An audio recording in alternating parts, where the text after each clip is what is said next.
The big coffee companies, they make coffee in two ways: instant, or they roast beans, which are then ground and sold. Those two things are like $250 billion a year. They will not change any of those things because those are cash cows, massive cash cows.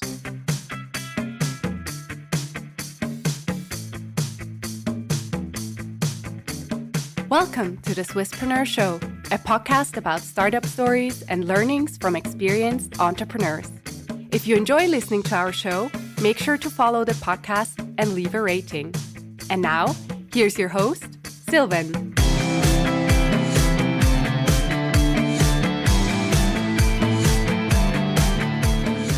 Philippe, Alex, a very well welcome to the Swisspreneur Show. It's a pleasure to have both of you as a guest today. Thank you. How are you? All good, all good. I'm very much looking forward to our conversation. Let me first properly introduce you real quick. Philippe, you are the CEO and adventurous sales guy. Alex, you are the CMO and branding genius of nonormal Coffee, the world's first coffee from the tube.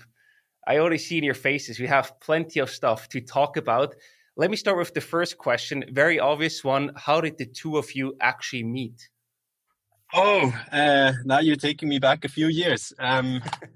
So Alex and I know each other for more than 20 years. I'm 37 now, so teenage years. I think where we met was we were both members of the same water ski and wakeboard club in Zurich. And I think when I was about 16 or 17, we first started going wakeboarding together. And then I think, at that age in the summer holidays, every hour you try to spend doing the things you love. So we were on the lake almost every day of every vacation. And then from the lake onto the land, we started to become very good friends. And now 20 years later, we are, I would say, best friends. And Alexander is the godfather of one of my sons, and I'm the godfather of his sons. So we are very much connected in our lives. Amazing. So you have a through and through long-term history. However, to then actually start a company together, isn't that also a bit of a risk? Of course, you know each other. Of course, friendship is there for many, many years. But at the same time, you go all in to now also start a company together. Absolutely. Maybe I can add something there. I think it's been a super interesting challenge. I mean, obviously, knowing Philippe in such a long time, we have a very friendship level relationship, and now moving into business. Of course, there's some challenges from here and there, and you have to start interacting with each other on a different level. But I think we've done that really, really well, and we're super direct with each other when something's not right, and get things solved right off the bat. So I think that's been a really positive experience, and I think it's also brought us closer together as friends. I mean, I hear I'm on the phone with Philippe more than with my wife, so I think that means a lot. Yeah, and I want to add here as well that Alex and I are both pretty competitive athletes. Now that we're parents, a little bit less, but before we were both probably the most competitive out of all of our friends. So when it came to sort of this, we've done most of this already in our sort of sports life. So we know exactly how we get when we're at the limit. So it's nice to get to know each other on this level as well when it comes to business. But yeah, all love. The perfect prerequisites to start a company together, I would say. So what actually motivated you to start nonormal Coffee? Because you probably have some personal relation to the problem or something that you wanted to see changed in the world that kicked things off. Please take us back to that story. Well, I'll start here. I think Alex will add a few points, but for me, a lot of times, in kind of your life, you see things, and you obviously now over the last 15, 20 years, we've seen companies that have started or were started by people that were a lot younger than we are now, or have had much less experience than we have now. And we both actually feel like we arrived at a moment where our sort of experience thus far, combined with our talents and our sort of understanding of startups and business, came together. Sort of everything sort of converged. And because we both also have an entrepreneurial heart, and again, we've tried things before. We also tried food things before, more like, very early stage, but we just tried a lot of things together. But with this idea, what was interesting when we exchanged about the idea Alex was so surprised that no one was doing this anywhere. And this was kind of the get-go, the genesis of our mission, was when we said, look, we have all this experience, we have all this network, and we've seen so many people do incredible things where we learned a lot from. So maybe with this product that nobody else is doing in a market that is this big, maybe the stars actually are aligned for us to give this our best shot. But maybe Alex, maybe you want to add a little bit more here also from like our outdoors lives. Yeah, I think, we were always very, very open-eyed when it comes to problems which haven't been solved yet. So we always had to watch out for that. And I think that's one of the first super important ingredients to actually find a good idea, is to actually have your eyes open for problems which are not solved, and especially problems which you face yourself. And I think Philip and I, as mentioned, we whenever we have time, we go to the outdoors, we go ski touring, we go hiking, we go climbing, whatever. And it's always an adventure, but that coffee aspect has always been a part of it. So that's always been kind of our savior moment between these adventures, where we said like, where we always like thought about, okay, during this hike, where are we going to drink our coffee? Where is that perfect spot to drink that coffee? And we always had to decide between, okay, like, do we take all the gear with us, like the grinders and the mocha and all that, and actually have a good coffee? Or do we want to go lightweight and we really have to like go with a solution such as like an instant powder, which then when it comes to taste just doesn't deliver what you want? So, and then at some night we were just brainstorming a bit about that problem, and Phil just dropped in coffee de tube, which is basically coffee in a tube in Swiss German. And it kind of started sparking in our heads, and like Philip said, we've both built products for customers, in the past. So we know what it takes to build a successful product. And then when you finally have an idea which solves a problem you want to get solved, but also solves a problem where you think others will have the same problem, then like it just starts sparkling, and you just want to get going the same day. And I think that's also what we did. I mean, when did we start? We started last summer, June last summer, and here we are with a ready to launch product. So I think that's also quite an impressive timeline, and that kind of shows that we were kind of ready to go right from the start. So you basically are the challenger in the global coffee market, so to speak. And yet I wonder, why has none of the big players like Nestlé, for example, done that before? Coffee from the tube. It sounds revolutionary, but at the same time also simple. So I wonder, why did none of the big players do that before? Yeah, I think that's a really interesting question, because obviously we've been doing our research. We've basically just been waiting for the day where we see somebody already doing it, because like you said, it does seem kind of obvious. And there has been one, actually even Nestlé, which did it about 10 years ago. They did a version of it, which was called Coffee and Milk. So it was a Coffee and cream. Coffee and cream, sorry. Very only focused. I think they did a test run in New Zealand and Australia. However, it was discontinued within a short period of time. And we came across of it on a Facebook page where like hundreds of people were writing on like the Australian Nestle Facebook page, like, guys, why did you stop doing this product? It was the perfect camping companion. We absolutely loved it. Bring it back. And that's also for us was such a nice, let's say, first target group to connect with, and say, guys, we're actually working on a successor of this in a much better way. But yeah, apart from that, there's really nothing. So yeah, if I may add here as well, we have to kind of separate the big corporations that control the global coffee trade and the sort of innovation startups that happen on the side. And the big coffee companies, they focused literally, if you go through every single one of them, they make coffee in two ways. They either make instant, so freeze-dried or spray-dried coffee that you can dissolve in water, or they roast beans, which are then ground and sold. So you extract the coffee through a water system, like a machine, or you dissolve it.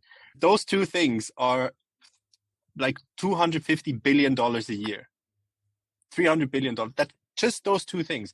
And to us, that just seems crazy. So it also puts into perspective the business opportunity for one of the big guys to actually go behind a new coffee. You know, let's take Nestlé again, right? Nestlé has Nescafé and Nespresso. They will not change any of those things because those are cash cows, massive cash cows.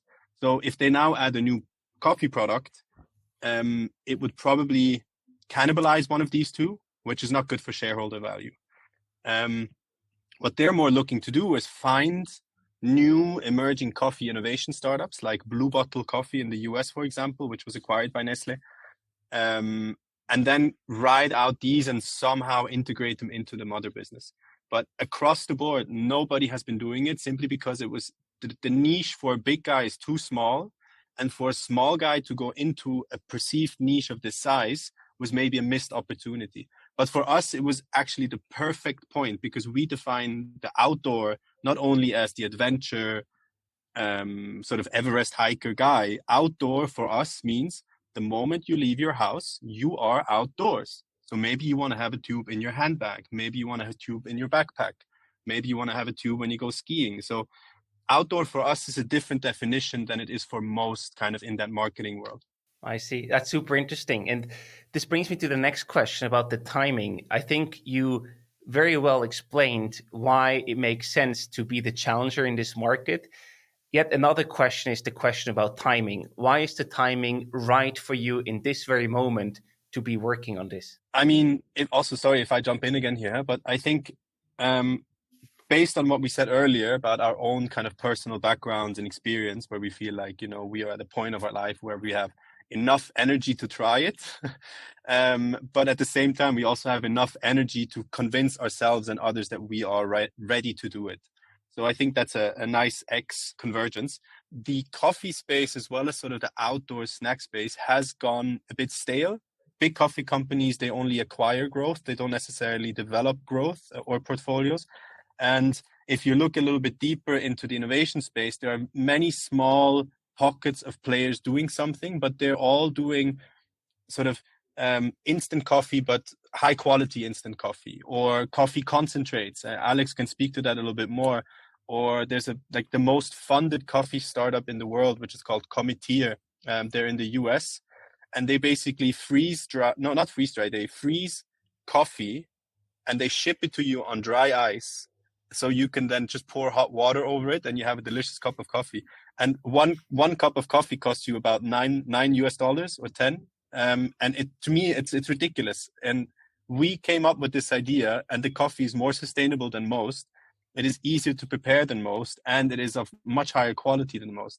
So it just feels a bit, maybe this is my entrepreneurial naivety at this moment, but I feel like we have quite a good opportunity for us to kind of exploit. Yeah, maybe I can add some points there when it comes to a coffee concentrate. So that's something I was kind of digging into before we had the idea for nonormal. Was there's a few startups in the sector which are focusing on coffee concentrate, which kind of comes in a glass, which you just like add a few spoons to water, and then you also have your coffee. But they're very focused very strongly on like these coffee drinks, like latte with like all kinds of fancy stuff on it. But I was trying it and I thought like, wow, okay, this is actually pretty good, really interesting. But I still can't take it on our outdoor trips because you need to refrigerate it.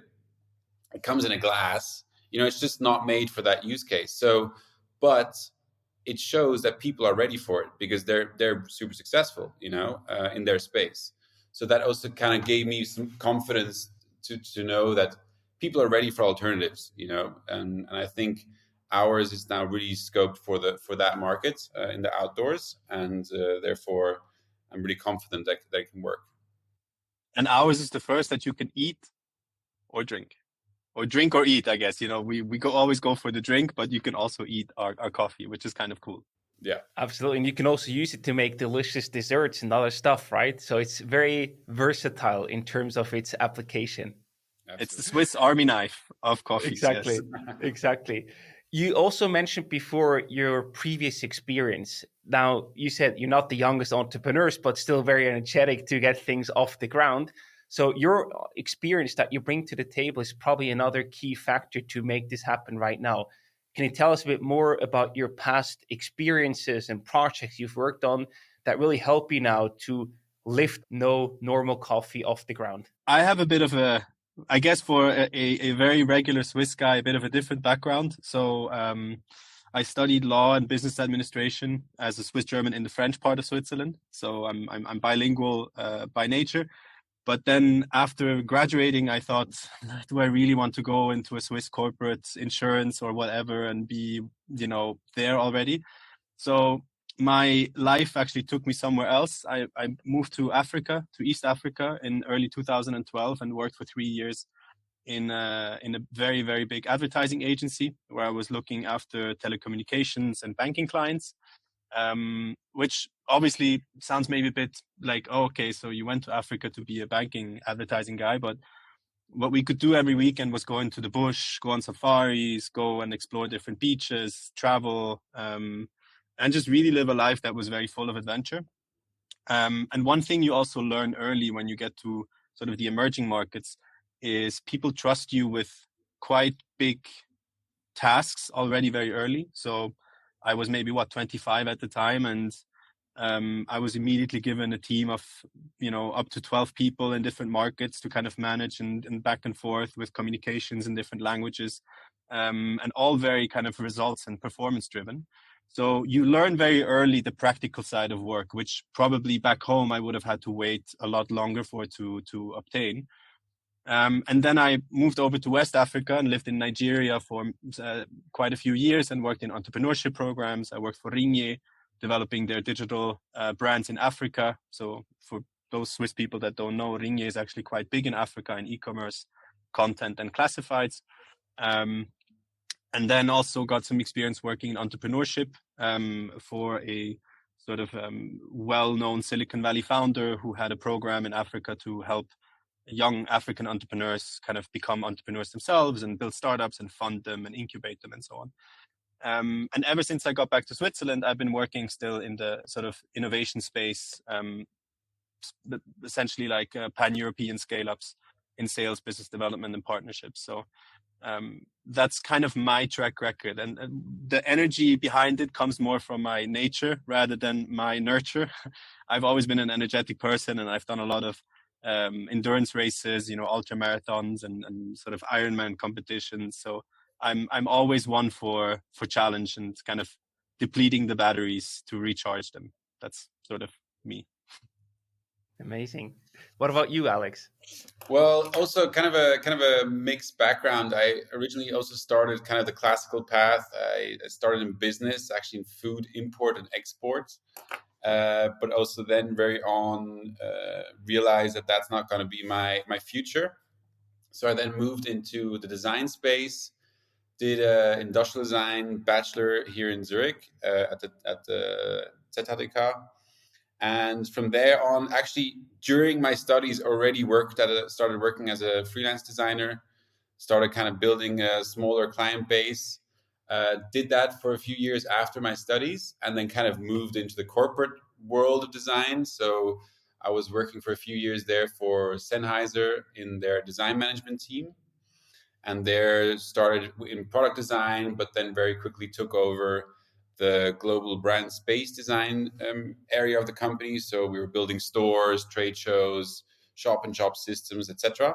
And then from there, I also kind of moved together with the entire design management team into an agency setup where we kind of built up agencies from scratch, which is now around 25 people, where we were obviously still doing product design, UX design, brand strategy, etc. And there I was kind of managing all accounts on that side. And during that time, I also did my master's. So that was marketing management in Basel, which kind of really helped kind of round up my skill set, which I'm now obviously using to the fullest in this new setup. Thank God, because I am useless there. I'm so useless. I'm so glad Alex is such a pro, honestly. Not such a hardcore Ironman guy as Philippe, but also very often outdoors and doing stupid things. But I try. And please also take us to some of the recent milestones that you have achieved together as a team with the launch and preparation of No Normal Coffee. It's actually very interesting that we're doing this this collaboration now, because while we are speaking, we one of the milestones that we're on is we are doing a pre-sale campaign right now on a platform called Crowdify, and we launched it last week Thursday, and it's we're already almost 30% of our goal. So we have over 15,000 francs of pre-orders from less than 6 days, and they come from more than 10 countries, which is Wow. it's quite cool. Yeah, it's the product and the campaign is really reaching a lot of people in different places. We have secured, which is great for us, we've secured a bit north of 100,000 Swiss francs from angel investors in Switzerland and the US that are also very industry savvy, that come from the snack, food, and beverage industries as well. Then big ones also is for us, we have already retailer and distributors in Switzerland and abroad who have committed to ordering from us. One thing that is more of a sort of a soft milestone, I guess, but we have a lot of traffic from the US and Canada on our website and across our social. We've had a lot of requests from, influencers in the hiking, camping, van life space, with each has 50,000, 100,000 followers, that they really look forward to trying our product and that they want to get their hands on it and where, when, and how. And so it's just, again, all these points, they kind of do exactly what we wanted them to do with Crowdify and with our social. It's just, we want validation that people want our product, and we've bootstrapped everything so far. We've really done the most we can with as little as we have. So to get already these results for us is just amazing. The more we can kind of inject into the marketing as well as the product, if the traction continues like this, I mean, it's really, I don't want to say the sky's the limit because it's a cheesy line, but I've seen many startups and I've been involved in many entrepreneurial projects, and I haven't come across traction like this from, we haven't shipped a single product yet. We've just talked about the product. I love this. This is perfect, and also shows that people really want to buy the product to a certain degree. We also love to talk about challenges here on the podcast. And when we talked about that in the preparation, one could think production, brand building, or distribution, sales are all very big challenges to solve on its own. But for you, they just seem to fall into places quite naturally. So do you even have any challenges that you see in front of you that you need to overcome right now? Like you said, like a lot of things have worked out surprisingly nice. I think we were both prepared for a grind to make this happen. But like Philippe said, like we got a lot of traction, we got a lot of positive feedback based on our first activations. And, we weren't sure, I mean, it's a coffee in a tube. It's not the most, obvious product. It could have been that people would just wouldn't understand it and just wouldn't be interested. But so that's a major positive side, which we thought is going to be a challenge, which isn't, or which hasn't been. Obviously, the development of the recipe of the product it's been a challenge. It's been tricky for sure. Just because we couldn't control it. Yeah, we couldn't control it. With all of the stuff, we were sitting in front of our computers, doing the stuff, and there we were kind of waiting for our partners to come up with something that we imagined. And then also, when is it done? Like they show you a prototype, and then you have to kind of decide, okay, is this the one, or do we tweak something else? So I think that was also something where Philippe and I were a bit concerned, like how should we decide when we have the final product? So I think what really helped us out there, again, which we do in many of our areas, is to bring in experts. So obviously Philippe and I, we don't have like a professional coffee roasting background. We love coffee, but like to decide that this is the one, we really thought like, okay, let's bring in some experts. So at our final recipe tasting, we brought in like coffee roasters and coffee experts, and we had like a big table of samples, and everybody tried, and it was really, really such an amazing moment because everybody pointed to the same recipe. So like everybody was like, "Hey guys, that's the one." So we just walked out of there. We are just like, "Oh my god, that's the one!" And we were so happy. And that was a great moment, a great challenge, but again, also a very satisfactional result came out of that. Just to give you a little bit an idea of how big of a challenge this was for us mentally, we were spending the winter holidays together in the mountains, and we tried the previous prototype, and we were both just not entirely sure that this was it. And so while we were in the mountains, we went to Coop. We got different kinds of coffee beans. We had them ground down to a very, very fine level.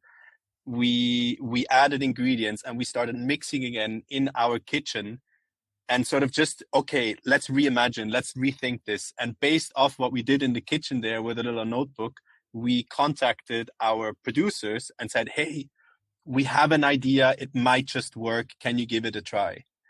And it did work, and they tried. And so now we have the first recipe, which was the 12th iteration that we have now. It's going into production for our first product, which is the 100% Arabica dark roast sweet coffee from nonormal. Amazing. I can't wait to taste it myself. I'm really excited now after it's hearing really you delicious. speak about it. Exactly. It's really delicious, I have to say. So now to really, bring the company to the launch and to the next level, you're also running not only the Crowdify pre-sale campaign, but also fundraising. So can you tell us a bit more about how much money that you're looking for in total and what the funds are planned to be used for? We are currently raising via convertible loan agreement, which means we can raise up to 500,000 Swiss francs, which is also sort of our goal for this round. One of the reasons why we are doing a convertible is because it is almost impossible at this point in time to attribute the value to the company. Even seasoned investors are saying, as whatever an investor is willing to pay, that's the value. And we're saying, okay, let's get some traction under our belt. Let's do this for 12, 18 months, see how far we get.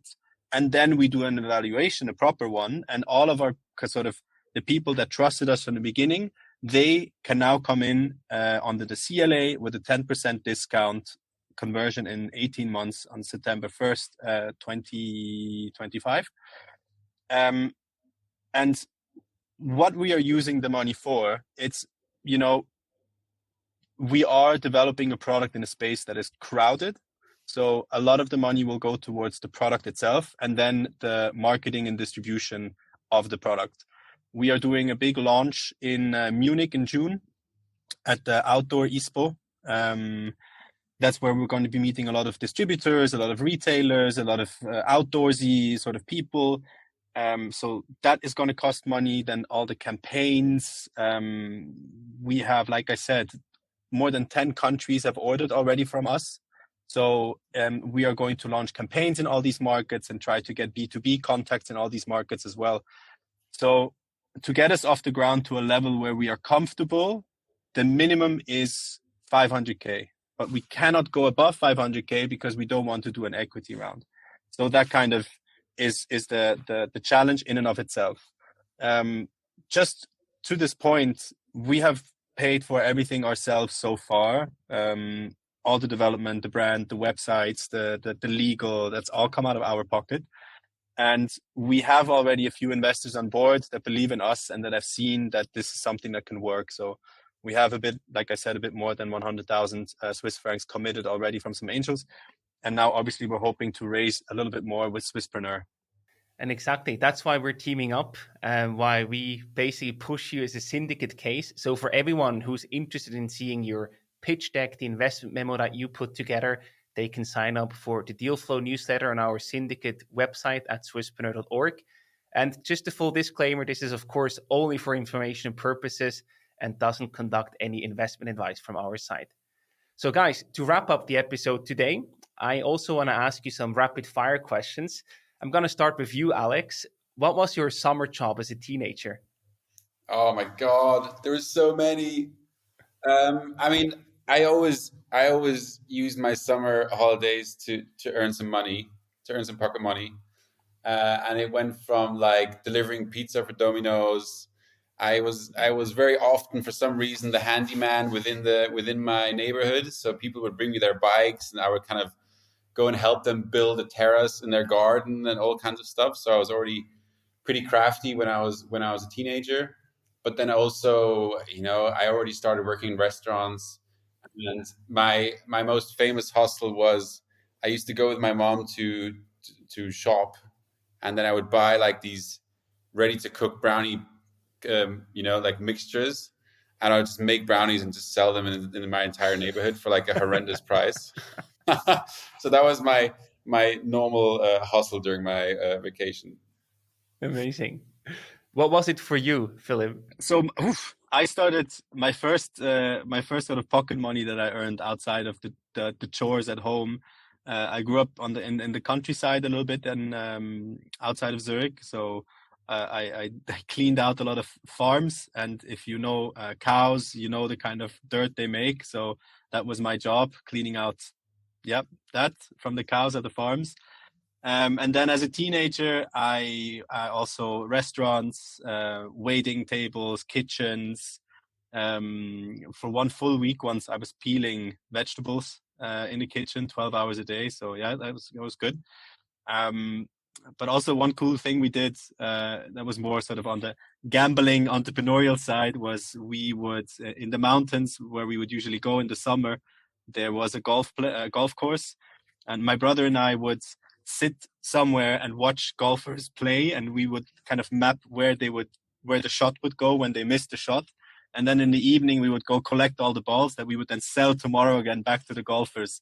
And that's how we would make some summer money. And it was always nice because, you would lift the rock, and then under the rock in the stream, it would be like a golf ball, and it's like a casino slot machine, like clink, clink, clink, and it would come out. But yeah, no, so many hustles since very, very small, very, very young. Yeah. Nice.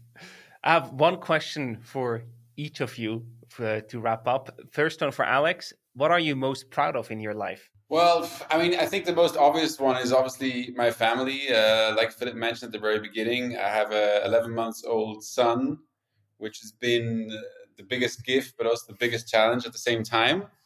But also together with my wife, obviously the biggest pride of my life. But then also when it comes to maybe the more business related topics, I think in the context of nonormal, it's been such an amazing experience to have this idea, but also then have the experience and the know-how to execute on it. Like, I've built brands before, I've built products before, I know how to develop a brand strategy, all that kind of stuff. I can just I'm sitting here and I'm ready to go, and I see it come alive. And I also see people appreciating it. Like so many people we've talked to have been like, oh man, we really like the idea, but also the brand, man, the brand's really nice, and we really like it. We really identify with it. So that's just been a super, super nice experience that I'm super proud of. Amazing. And the last question for you, Philip, what is a surprising fact that people don't know about you? Let's see. I think in the context of where we live today, or where I live again after having lived outside of Switzerland, especially in Africa for a very long time, where there's not so much a barrier between people. It's if you see someone and you want something, you tell them in their face right away, and you don't stop until you get it.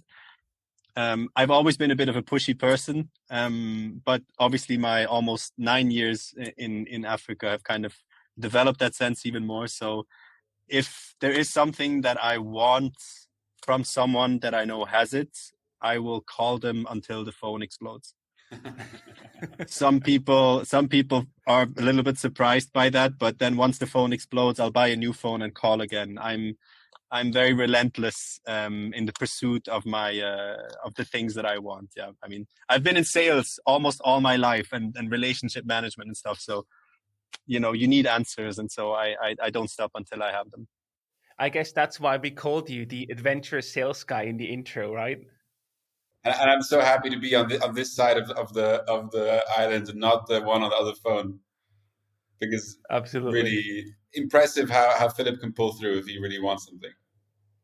Cool. Hey, Alex, Philip, thank you so much for coming on the show. We're really excited to see your syndicate case going live. Lots of success, all the best, and see you here for the next episode, I assume. Absolutely. Thank you so much, Silvan.